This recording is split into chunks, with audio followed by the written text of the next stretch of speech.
Imagine the dry educational films you may remember from elementary school, showcasing the exotic practices of remote southwestern tribes as a vanishing culture. Now imagine these same films freshly interpreted by Native scholars who surface untold narratives and reframe the depiction as part of a living and vital tradition. The Tribesourcing Southwest Film Project is doing just this with the hundreds of educational and sponsored films in the University of Arizona archives. Welcome to Augmented Humanity. Our guests are modern explorers working at the intersection of technology and the humanities. They help us to understand ourselves and the worlds we create in this digital age. They are thinkers, creators, makers, and academics working in diverse fields like linguistics, technology, game and object design, and ethics. I'm your host, Craig Goldsmith. I'm your host, Ellen Dornan. On this program, we're joined by Jennifer Jenkins, Principal Investigator with the Tribesourcing Southwest Film Project. Jennifer works at the intersection of literature, film, and archival curation in the American Southwest and Northern Mexico, with faculty appointments at the University of Arizona. We're also joined by Project Manager Melissa Dollman. Melissa is an AV archivist, researcher, and PhD candidate at the University of North Carolina, Chapel Hill. Both Jennifer and Melissa are members of the Tribesourcing Southwest Film Project team, which seeks to enhance, contextualize, and reinterpret mid-20th century archival films about Native peoples. Jennifer and Melissa, thank you so much for being with us today via digital remote from your various locations across the country.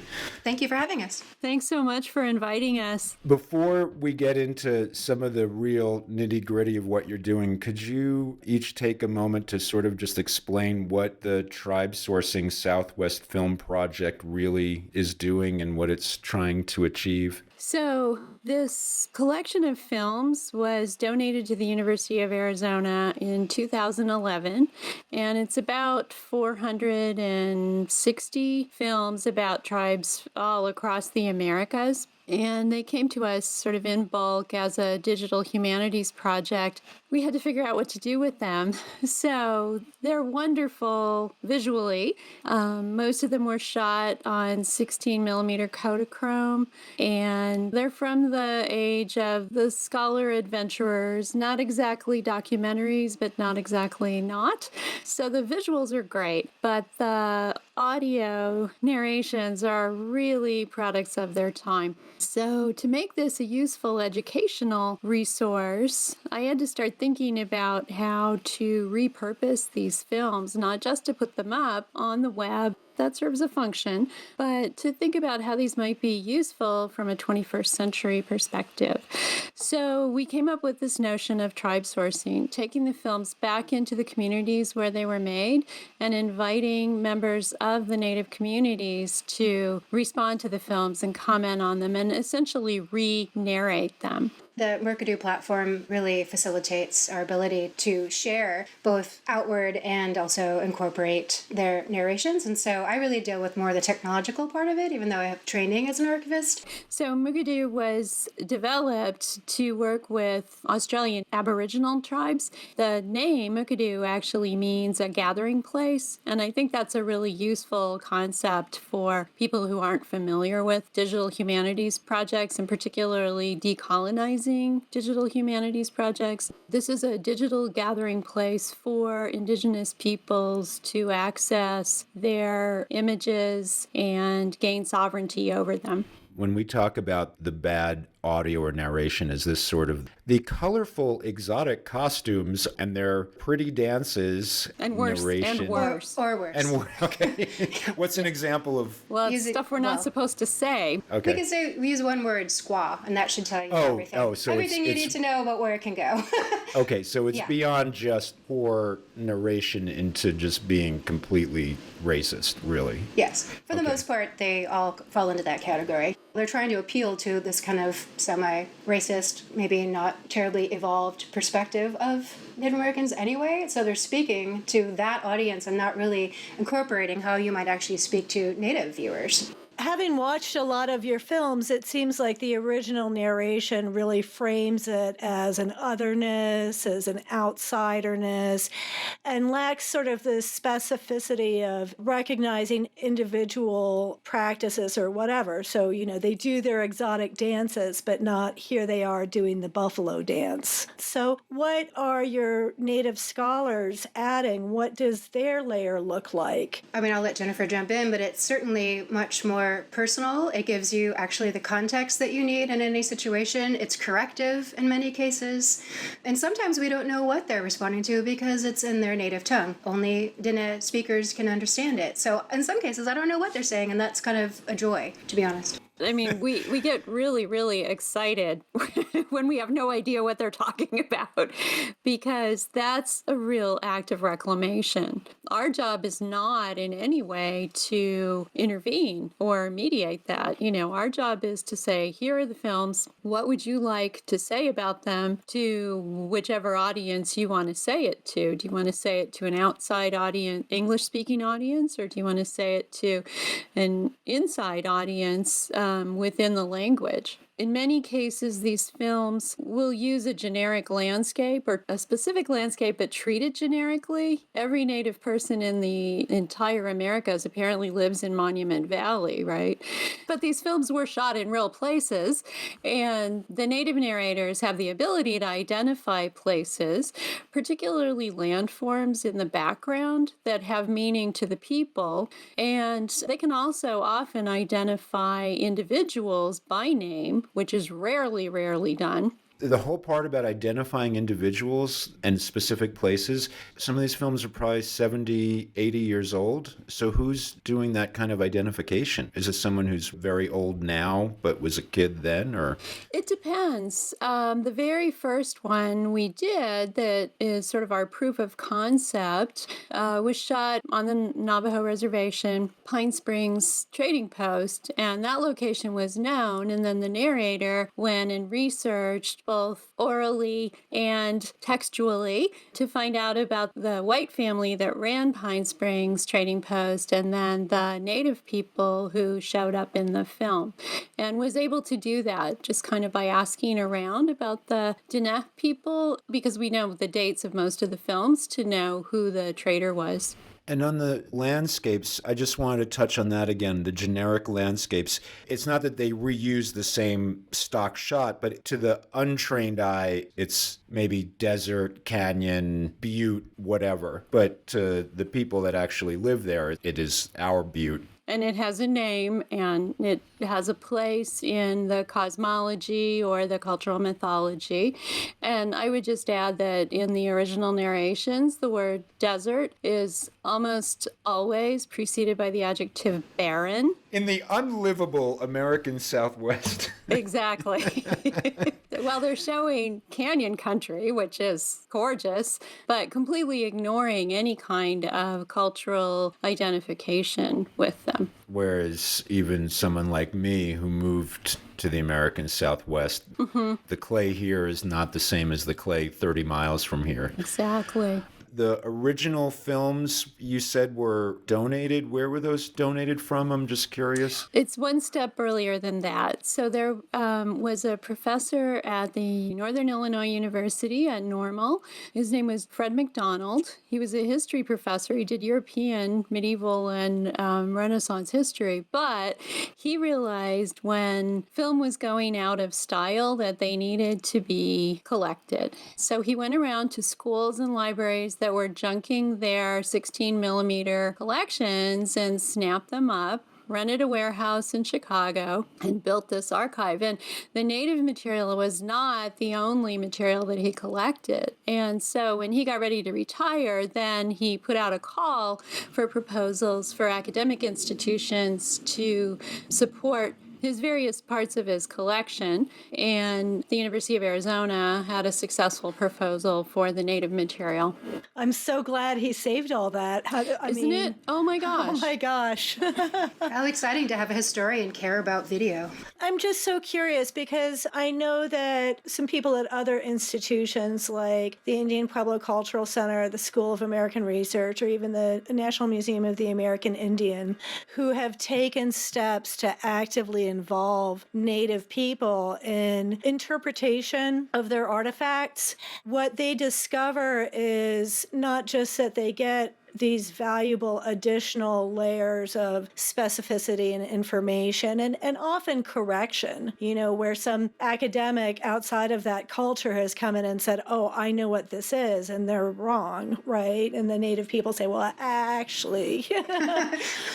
One of the things that I've found significant in these stories is that reconnection. I'm thinking of a group of Zuni elders who was brought in to interpret a collection of pots at the School of American Research. And some of the pots and some of the designs were ones that they had heard about but never seen because it was part of a practice or a style that had been discontinued. So it was a chance for them to reconnect very deeply and intimately with maybe an otherwise lost part of their heritage. I felt like Crystal Ludabin, who counter-narrates the Navajo Silversmith, and because she both has been a student of that craft, but also is teaching that craft. I thought her watching somebody from the past work through that process with maybe more or less the same tools, but I'm not sure, but really having her sort of be able to reflect on what's happening in the screen, even in more detail than what the narrator is going into, is pretty interesting. That was a really valuable one. Yeah, in the early days of this project, we went out to the Tohono O'odham Reservation west of Tucson, and those are our nearest Native neighbors, and showed a couple of the films that were shot out there. And it was a really emotional experience. It was not a very successful recording session because everybody talked at once, but in terms of reconnection, it was amazing. And it was really very emotional. These were folks in their 60s and 70s seeing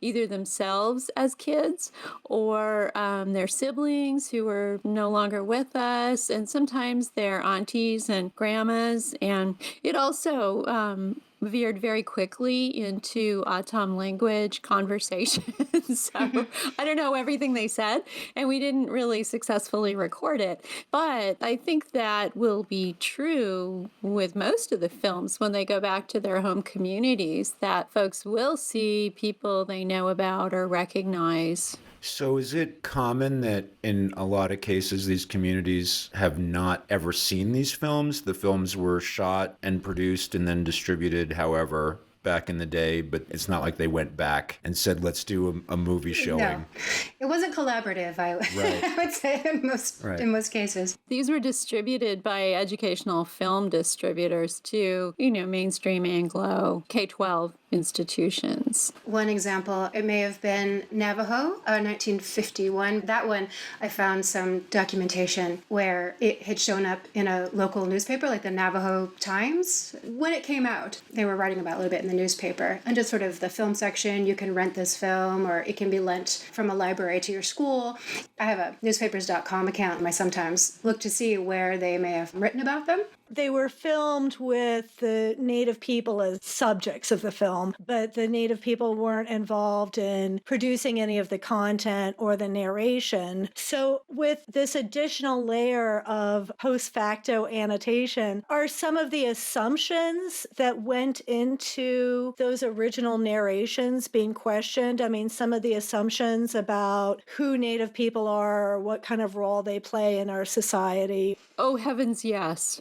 It's so interesting to me, and Melissa, jump in here at any point, when we hear anecdotal accounts of people watching these films, a lot of times they're laughing because the narration is just so preposterous. They have plenty to say about what's really there, but they just find it incredibly ridiculous that that was the public face of whatever aspect of their culture that people were considering consuming. There was, in fact, one film. It's called The Navajo Demon, or the alternate title, The Navajo Witch. And two different narrators wanted to tackle it. Wonderful. Like, what the heck is going on in this? So there's one where they're like, this is not done, or that's ridiculous. Before we wrap up this segment, I did want to ask, when these films are getting re-narrated, reinterpreted, where actually are they now? I mean, you're not printing out 16 millimeter and sending it to K through 12 schools. It's on a website called Tribesourcingfilm.com. It's open access. Aspects of some of the films are controlled by the cultural groups that are represented in them, but people can get to it just by going to that website, which Melissa built. We can go into it later, but each community can decide which films people are accessible to the public and which ones aren't. And thus far, there was one that had been screened to the public, made the rounds of schools, maybe even on television, and then we scanned it and we put it up there. It really took the Navajo community to say, no one should have been seen. Certainly not a woman. A woman should not have seen this. This is really, really for medicine men in this tribe. And so that one's locked down. And then for any tribal member who wants that particular login, we can create a login for them. But that's one where they said, yeah, that should never have been made. Especially if it's film of ritual content. You're listening to Augmented Humanity. We'll be back in just a minute.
Welcome back to Augmented Humanity. Melissa and Jennifer, I believe we're going to start this segment with Ellen introducing some actual clips of what we're talking about. Yeah, I would like to just look at an example from your archives that you already had annotated. So we're looking at the website tribesourcingfilm.com. I'm looking at one video right here that's called Arts and Crafts of the Southwest Indians from 1953. And we're going to start with the original version, which is written and produced by Ernest Kleinberg.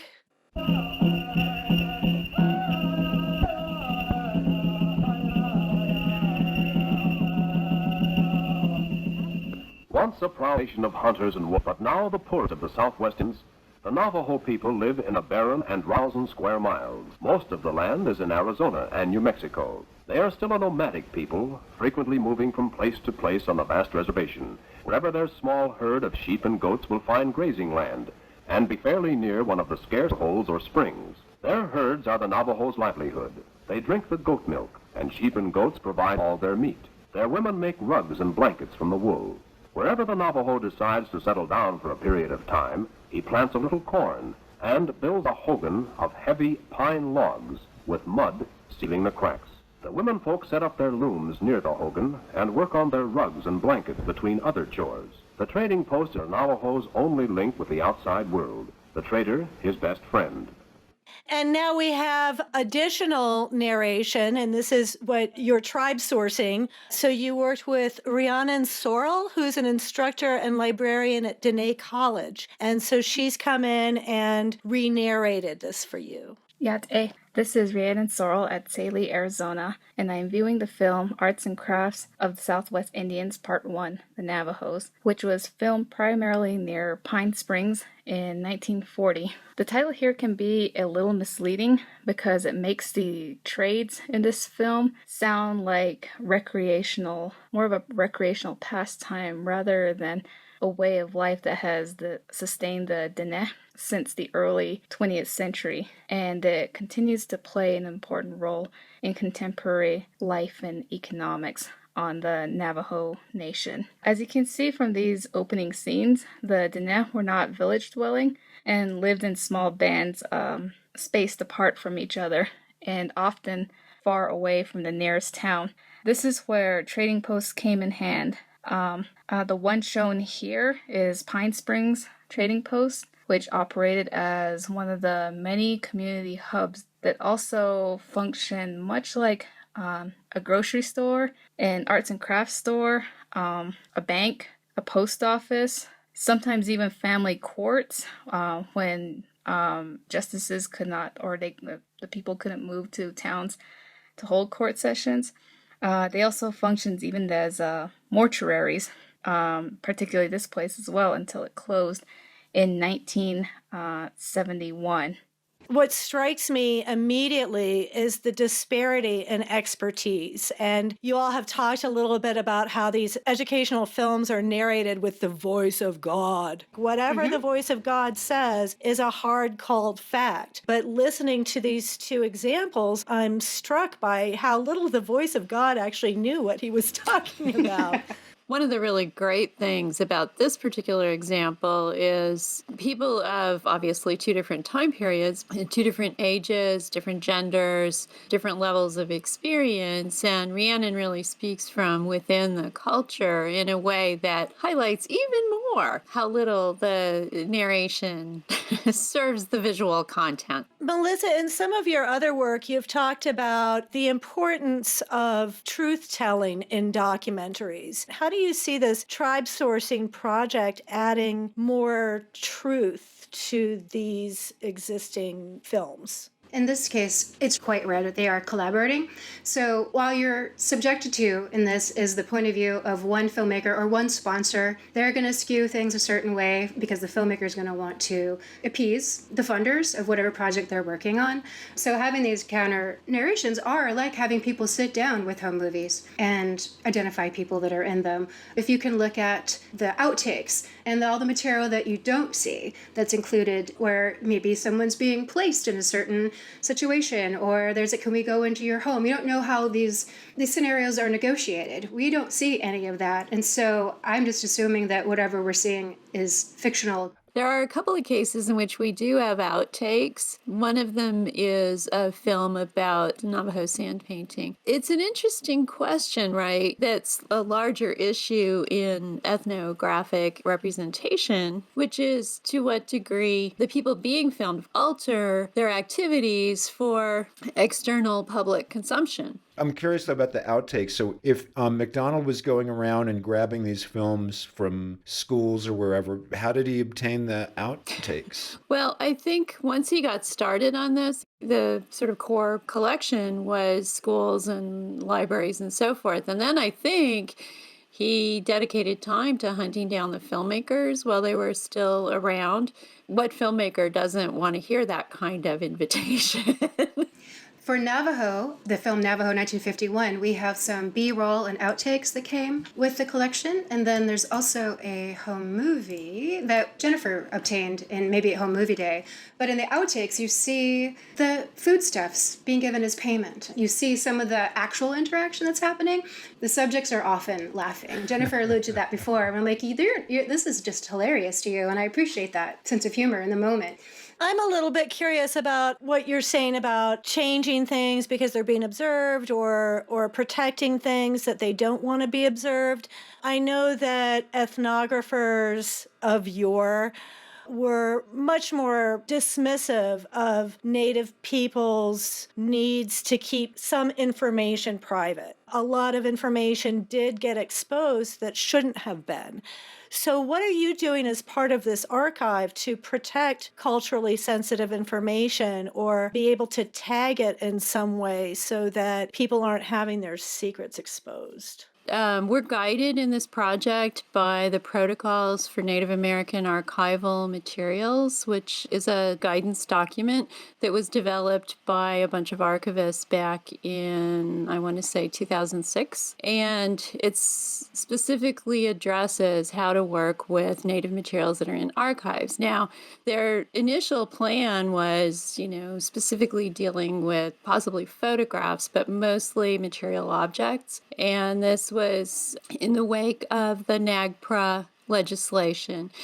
But it applies really well to image sovereignty and moving images. So, the first principle of the protocols is consult, and the second principle is consult, and the third principle is consult, right? Talk to the people, get their guidance. If they don't want something up, that is their choice. These are images of their culture. It's not up to us to override that in any way. The great thing about Mukurtu and why it's the right platform for this project is that it has capacity for protecting those kinds of things, which Melissa should tell you about. Yeah, so Mukurtu actually has various levels of control that they give a community. And so you create a community, you actually create something called a protocol, and they have, open protocols, restricted protocols, restricted to a particular demographic within a band or a community. So those two things alone are part of the reason why we chose Mukurtu and why those were put in place. Because again, it was made by an indigenous group of people. These are protocols that are already in place theoretically and philosophically, so now we're going to implement it in a content management system. It's kind of on a meta level as you're looking at one of these digital heritage pages. It's also sort of instructing you on the side as to you're allowed to see this. And the platform also allows for traditional knowledge labels, the TK labels, which are big, bold, iconographic labels right on the page that says this has been vetted, this hasn't been vetted, please vet. And so it's really, really instrumental. Looking at the Arts and Crafts of the Southwest Indians video that we listened to at the beginning of this segment, it says Navajo Dene Protocol open, Pueblo Puebloan Protocol open, Hopi Protocol open, and then under collections, it says needs review by Hopi community, needs review by Pueblo Puebloan community. And to me, that's a window on the complexity of doing tribal consultation. I mean, this is one film, and you're looking at doing consultation with 3 communities. How does that work? Well, not quickly, nor should it work quickly. The thinking or the ethos of this project is that these are not materials that belong to us. They are materials that belong to the peoples represented in them. And so we consult with the Diné people about their portion of the film. We still need to consult with the Hopi people about their portion of the film and with the Puebloan folks who are also represented. And they may well record non-aligned responses. That's fine. They get to say what they need to say. And by non-aligned, you may that they don't necessarily agree with each other. Right. I'm hearing how the different members of these communities or peoples can contribute not just the narration, but also vetting the material to decide what is allowed to be seen by whom and in what context. So who are those people and how do you line them up, or how do they line themselves up? Well, that's a great question, and it's a complex one. When I wrote the original grant proposal for this project, I reached out to a bunch of former students who are working as tribal librarians in the communities, because often the tribal libraries serve as kind of community centers, and often people go to the tribal libraries to use the internet. And I said, here's this project. I would love your help in identifying people who would like to be narrators. I'm not auditioning people. It's not up to me to decide who the speakers are. And our narrator coordinators have been really great about seeking folks from different age groups, men and women, people who want to speak in the native language, people who want to narrate in English, coming from kind of all walks of life. In the name of the project itself, Tribesourcing, it alludes to the concept of crowdsourcing. In most crowdsourcing situations, though, we're talking about, for obviously remote, distributed, kind of folks are signing on to work on a project for free. And in this case, it's not free labor. It's paid labor. And that was one of the things that's really important So they get a modest stipend, is that what you're saying? for length of film. And as again, some people, they narrate asynchronously, so they're just responding. However, they're going to respond to a film, and some people are doing it synchronously, sort of. They're responding to things exactly on the screen. Some people pop in, pop out. And so for the layperson, by synchronous, you mean like a real-time voiceover, and asynchronous is where they may just record sort of their random thoughts about their impressions of what they've seen. A little bit more oral history in that way. Functionally, I think it works, again, for lay people, a little bit like the director narration on a DVD or a streaming, that there's an audio track you can engage with. The person may not be talking about everything going on screen. They're digressions that Yep. are germane, but they're not directly related to what you're seeing on film. Well, just I'm Exactly. going to have to go and just look at more of this stuff. I'm totally fascinated at this point. You're listening to Augmented Humanity. We'll be back in just a minute.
Welcome back to Augmented Humanity. We've been talking about your work in lining up members of Native peoples to re-narrate and interpret and offer commentary on these archival films from, I guess, 50, 60, 70 years ago. Also make decisions about what aspects or pieces of those film can be seen only by themselves or by nobody or by members of the general public. That's like a huge leap of trust. I mean, you could have members of these communities really sort of goose you on some of this stuff. Is there a way to know that what they're saying is true? I mean, in an era of deep fakes online, I could have someone out from the Navajo Nation decide to just deep fake everybody on this project. Well, one answer to that is, what are we protecting? Given the original narrations, what are we protecting? So what you're saying is, since this is film of them, if they choose to turn it into Mystery a science source of theater. humor and Yeah. silliness, that's their call. I mean, Absolutely. There's the capacity for plural narrators on any given film. So if somebody wants to be a goofball and do a comedy routine with it, okay, that's up to them.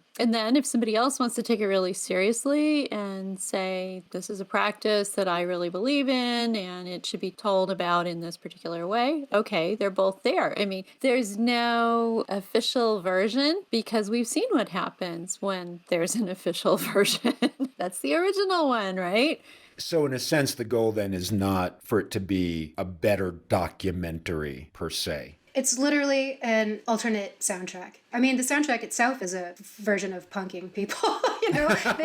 They have no control over what was said about them then. So if someone wants to make fun, why not? We have had one that borders on a manifesto, which was sort of fun, but bring it on.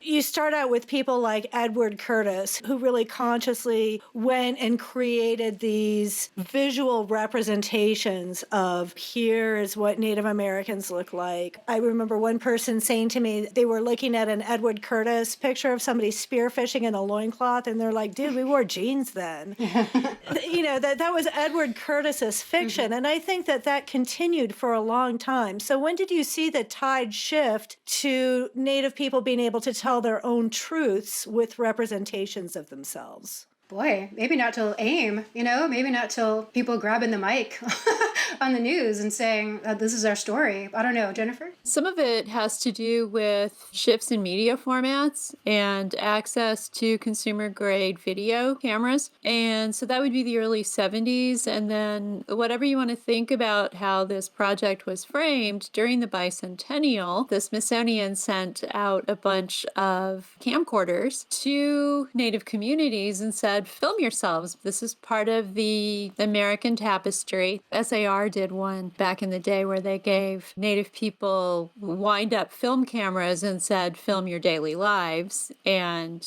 that was meant to discover whether there was an inherently indigenous film language. In other words, is the visual image constructed differently depending on your particular cultural and linguistic position. But the distribution of the camcorders in 1976 was more about, we want all swaths of American life to record their existence in this bicentennial year. Now, granted, a pretty contested context for doing that, but the cameras stayed in the communities. And so we start to get community-based video, little closed-circuit TV stations starting up, schools using video cameras for all kinds of things. And so then, who's telling the stories? Absolutely the people who are in the communities. Without that intervention, you mentioned NAGPRA sort of was a sea change in the way that people approach tribal consultation, and where there really became a mandate to consult with tribes and projects involving their communities or their community members. Sorry, refresh me on NAGPRA. It's the Native American Graves Repatriation Act, and it was passed in the late 90s, I think. Bush in 1990. Thank you for the correction. Credit where credit is due. Yeah, credit where credit's due. You were saying these protocols for tribal consultation on archives come from 2006. Did it just take that long for it to trickle down to the nonprofit sector or the academic sector to adopt consultation protocols? Yes. Granted, I didn't really work with too many collections that were originated in a tribal community, but certainly I wasn't trained how to consider those protocols and those laws set into place for cataloging purposes of moving images. So the protocols definitely, as they've been implemented, people, at least I would say in the last just a few years, have said, how do we really apply that as stewards of these materials, whether we're Indigenous or not, whether they're on a reservation or not, like how do we apply these protocols correctly? And I think that things like moving images were often left out. People think about applying those things in a more object-oriented way, or photographs, but I think we're really hoping to bring recognition to how do you apply it towards moving images too. Well, and that probably becomes even more important going forward because now I presume there's just an explosion of digital material. This is something that archivists and librarians, almost maybe is the best way to put it, are going to have to wrestle with going forward because there's just got to be so much more material that in theory we'd have access to in future years, I would think anyway. Absolutely. And just anecdotally, I wanted to add that we are not a stock footage house by any stretch of the imagination. But I get probably one request a month from people making documentaries who want to use part of the material. And some of them are Native filmmakers, and that's super awesome. And we're happy to help with that to the extent that we can. But some of them, you probably know that Germany has a longstanding fascination with the American Southwest and Native cultures, and get a lot of requests from Germany. And I usually just say, you know what? First thing you need to talk to the cultural preservation officer of the particular tribe or group that you want to work with. And when I hear from that person, then we can talk. But until then, God bless. Don't ask me, ask them. Exactly. Right. Which is pretty much the answer to everything. Absolutely. That's right. That's right. One of the things I do is I work with middle school and high school students to do primary source research on a topic of their choosing. And the ones that choose Native history run into these roadblocks constantly. Should these primary sources from an early era be considered suspect because they were made before people engaged their Native subjects? Yeah, they're totally suspect.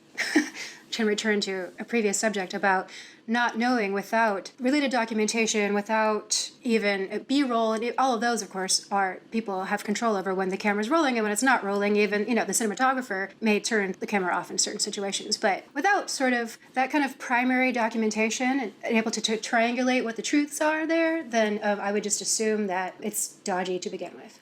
I think, too, that more and more, as I understand it, K-12 instructors are implementing media literacy training with students, and I think that's a place to start. We should all be critical consumers of media, goodness knows, and you're never too young to think twice about that material. But also, there's nothing barring K-12 teachers from reminding their students embarking on such projects to consult with the people who are represented. And, maybe they then get a partner who's from within the culture that they can work with.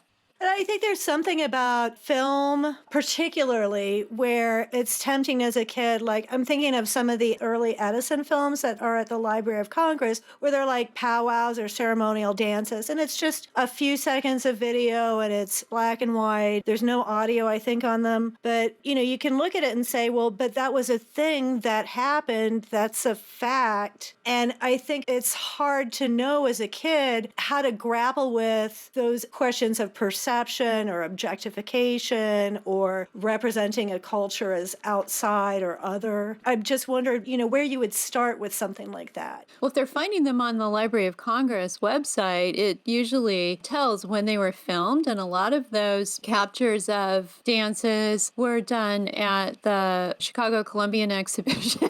So they were staged, to say the very least. They were staged, and Library of Congress is pretty good about providing that kind of information, which then frames some media literacy. Now, there was Edisleta, an Edison cameraman, who went and did some filming there pretty early on. The Pueblo has control of that footage now. And so what do? You get in touch with the Cultural Preservation Office. Third and fourth graders could do that.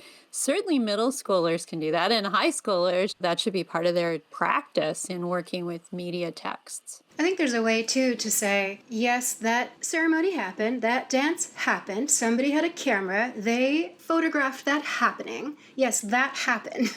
But what I think even a third grader can understand is, like, what if I took a picture of you? How much control do you have if I take a snapshot and not a pose? How much control do you, third grader, have in what kind of picture I take of you, where I put it, how I crop it? You could break it down to that level. How much control do you think those people dancing had over how they were shot? What happened to it after they went home? That's a great way of framing it, because the third grader would probably want the picture of them. And if that picture of them went public, they would want to have a say in how it was described or how they were described in the picture. Although we don't.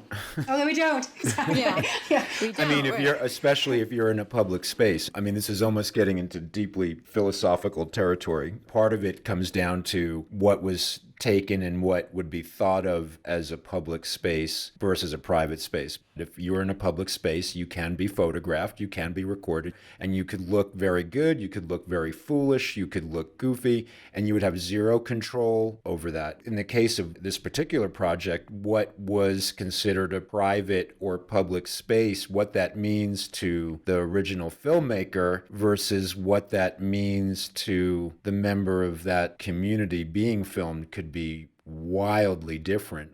Of course, you don't have any rights if you're filmed in public. In America, yeah. Yeah, in America, exactly. But I think in that situation, like the Edison films you're talking about, those were shot, not all of them, but shot in a studio. Someone's traveling through the Southwest and they record a dance, a celebration that's happening for the public. They wouldn't be doing a sensitive dance in front of the public, most, I would assume. And so how that's recorded in a public situation versus in a private studio or in a private situation where we're going to come into your hogan and we're going to record you doing a ceremony, you do have to grapple with how much agency did they have in the making and release of this film and the editing of it and the assigning fictional names to people. Some of the names are hideous, I'm pretty sure her name's probably just Mary, but you've called her old lady something or old, To loop back to what you were saying about public and private space, particularly in the pueblos in New Mexico, the plaza is a sacred precinct for most of the communities. And while outsiders may go, oh, it's an open space, it must be public, it's not. And certainly not in particular times of the year and when certain things are going on there. And those distinctions between public and private space are part of what this project hopes to try to reclaim, right? Is a broader understanding from outsiders of where the boundaries are. You're listening to Augmented Humanity.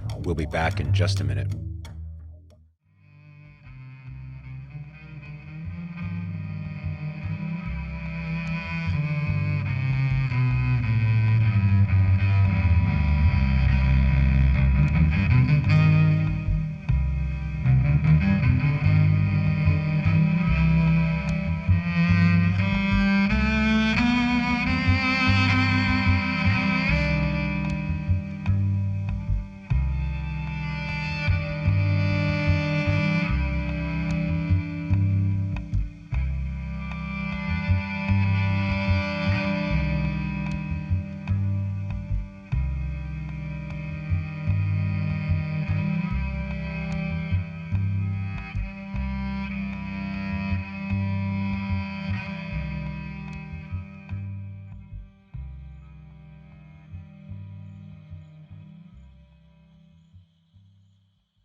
Welcome back to Augmented Humanity. Melissa, Jennifer, in our final segment of each program, that's where we often try to take a little bit of a dive into the actual techniques and practices of how you're doing your work and your projects. For having members of the tribes, the pueblos, re-narrate these archival films, you're using a platform called Mercadoo? Yeah. It was developed by the indigenous people of Australia for doing this kind of work. They understood the need in their own community to say these images or these materials, these audio materials, should not be seen by a certain demographic. Protocols are in place. Communities have say over what materials are being shown, and it's particularly, I think, more relevant in those situations where they have a lot more paper documents and photographs and stuff, but the same thing applies here. In a practical sense, though, Mercadoo is both a database archival management tool for keeping track of visual material, audio material, along with data about that material, but then also the user contributions in terms of access, annotations. Is that basically right? I mean, what else does it do? There's a dictionary that is in there, so I go through the film, and from my perspective, I'm just describing what's happening in the film. I'm not making any sort of judgment calls. I'm not telling you what the relationships are. I'm not telling you who these names are unless they're clearly identified, and then even then it could be a pseudonym. So there's that capability. There's keyword capability, so you can click on something and it's hyperlinked to all of the items that relate to that keyword. So it's really deep in that way, and then it has a pretty good user interface. You had said that the Mercadoo platform was developed in Australia. Mercadoo's an Aboriginal word for gathering place. Was it actually developed by Indigenous people? Was it actually like a bunch of Aboriginal coders, or was it developed in consultation with Indigenous people there? Or? It was developed in consultation with. The U.S. folks who were involved are at Washington State University. They developed this because there was a need to decolonize the archive and engage Indigenous people with their cultural materials. That partnership began, and there are a lot of things in Aboriginal Indigenous culture in Australia and New Zealand that don't exist in specific archival categories that we're familiar with in the Western world. So something might be a song, but it might also be considered a text, but it might also be considered a dreaming painting. That's a visual representation. So they needed something a little more flexible. As designed, the capacity for Mukurtu was text, static image, and short audio clips. We didn't exactly break it, but we tried. we tried. By putting high resolution, longer films up in this system, we tested its limits. I like to think that in the process we improved it. They suggest that if the file is small enough, that you're able to, of course, just upload it directly into the content management system.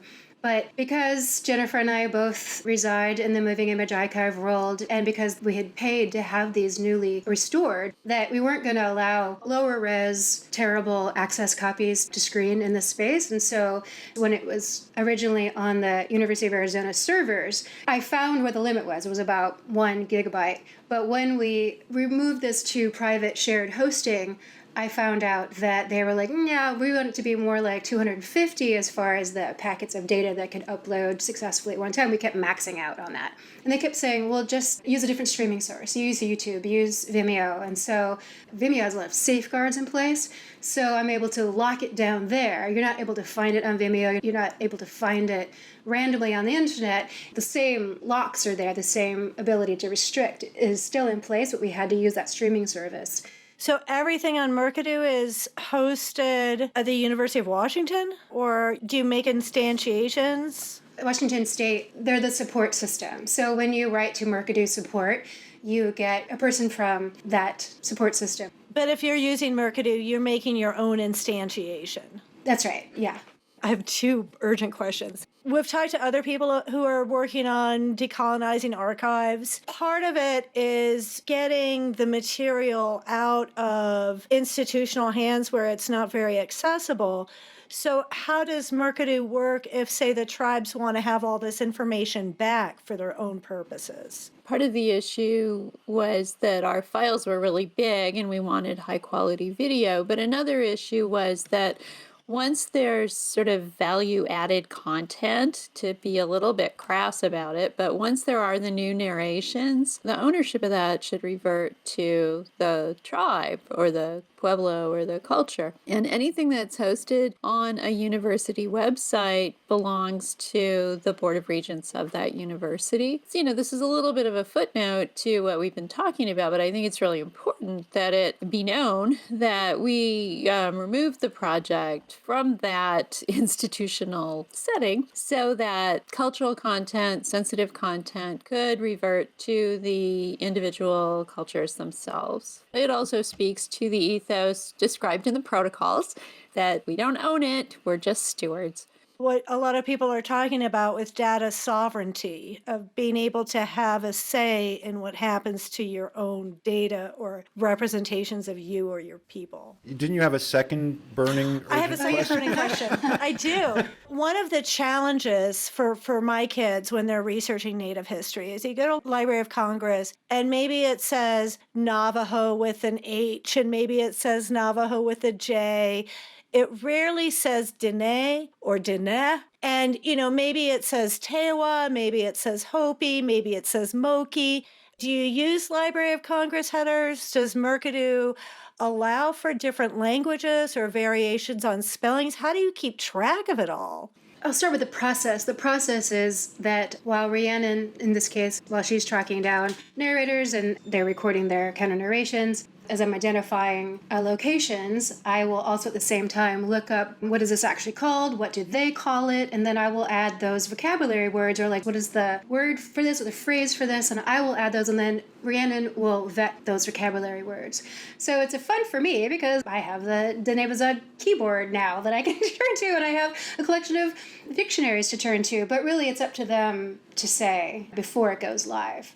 Is Mukurtu open source or is it just freely available or both? It's free and open source. People can extend it and add features if they need to, sort of like where you pushed it in wanting to have all this high-res video and so forth. Well, for the time being, it's based on Drupal. Drupal has said that they aren't going to support the iteration that they're using right now. So I think that Washington State University is going to have to now step in. And they haven't said exactly what they're going to do yet, but they sort of made an announcement in January. Well, which comes to the question of sustainability, just in the technical sense. Definitely the bane of any digital project's existence is, will this tool be around forever? Where our storage platform's going to be around forever? I mean, we're doing the typical best practices of keeping several copies in different places, and Vimeo just being one of them, a couple cloud ones, a couple of external hard drives. Like, we're doing what we can, what we have control over. I'm curious about the sustainability of the labor involved in really fleshing out the full context linguistically and culturally of each one of these. Again, you said 460 some odd films. How long does it take to sort of feel like you've completed one film? Well, to be clear, the project we're working on right now only involves about 50 or 60 films because we wanted to start with our closest neighbors in the Four Corners states. You know, how long does it take to do all 460? I don't want to know. Yeah, I don't want to know either. It's gonna... Our great-great-grandchildren may be working on this. Individually, you know, there's a process. It takes like, not a whole workday, but like it takes a few hours because you have to watch it and starting and stopping it and collecting your thoughts and description that is, quote, you know, non-subjective as possible, which of course I just do the best I can. But let's say one long workday, and that includes the time that it took our vendor to scan it and get it over to us. So if you add all the hours together, probably like 8 hours. So from a process perspective, though, once you have all that set up, then you're ready to collect these new narrations and have the tribal members, the tribe sources, vet this material.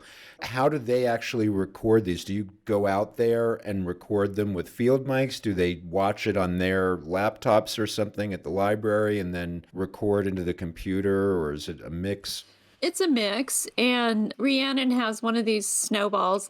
Sometimes they record on their own laptops, and sometimes they record on their phones. The website now, since COVID, has a whole section that Melissa developed about how to record good audio files. And you can even do it through Zoom, you know, while you're watching. And just to loop back to the question about when are we going to feel that it's complete? It's an organic site. Yeah, you could always keep adding to it. The contributors, the narrators, are mostly self-recording while they watch this. Is that mostly what's happening? Yeah, or the narrator coordinator helps.